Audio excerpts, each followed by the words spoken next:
La question sur l'électricité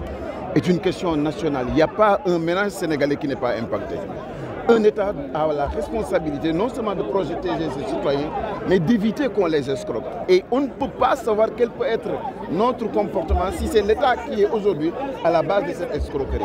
Ils nous ont promis il n'y a pas très longtemps qu'ils vont réduire les prix de l'électricité. Il est inadmissible que cette facture soit multipliée par 5. Qui plus est, si les citoyens qui sont durement impactés par ce phénomène-là résistent, marchent, on les amène en prison, ce n'est pas acceptable. Un État de droit a des règles. Et le président de la République et l'ensemble de son gouvernement doivent savoir que ce Sénégal-là a changé, que les citoyens ne sont plus prêts, ni disposés à accepter l'injustice et à accepter le n'importe quoi et le n'importe comment. La question de fond aujourd'hui, je voudrais simplement que chaque citoyen sache que le vrai pouvoir, le seul pouvoir qui existe, il est dans la main de chaque citoyen.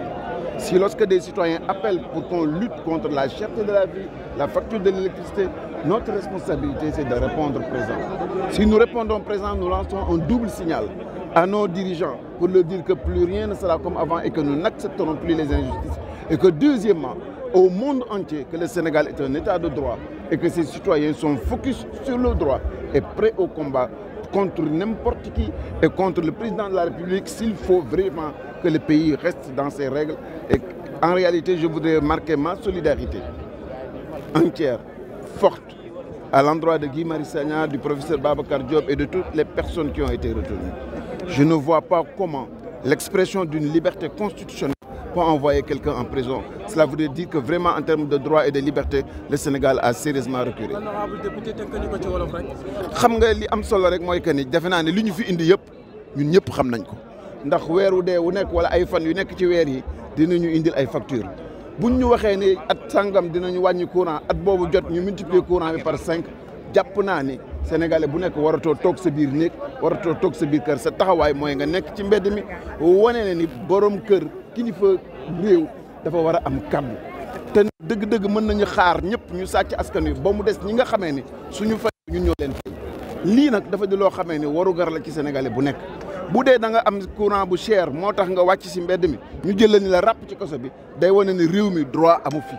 dëgg amu fi yoon amu fi jaay dooleeg tappaleeg sàcc rek a fi nekk ndax au même moment dans son cercle ay nit a ngi jël ay milliards yu dul jeex yoo xam defoon tuuti économie kon tey ji courant bi du jóge fi mu nekk au contraire day wàññeeku kon nag li am solo ba am solo mooy il faut que mu toppatoo yi nga xam ne ñooy farata ci réew mi te bàyyi caaxaan boo jëlee terre bi 1000 et quelques milliards mu jëm jas te mu jëm jam ñaayo kenn dëkku fa ñu ne day demi gas te gas boobee mënutu am 10 000 voyageurs par jour nga xamee ni ñi dañuy yàq nit ñi dañuy fontoo nit ñi te réew mi nit ñi sonn nañu bu fekkente ni dañ lay sonnal boole ak jafe-jafe addina gi boo yooxoo ñu yóbbu la kaso ça devient du n'importe quoi et jàpp naa ni sénégalais bu nekk daal lii moom war nga jóg teew ci taxaw ci ndax naka ñu gën a bare suñu soxla gën a faju ma ñëw nag di feddali taxawaay ak jàppale ak ànd boo xamee ne bu wér bu dëgër bu ñu ànd ak Guy Marius Sagna professeur Babacar Diop ak ñu àndal ñëpp ndax ay gorongoog yoo xamee ne jiitu nañ ñu ci xeex bi te xeex boobu du seen xeex ñoom xeexu sénégalais yëpp la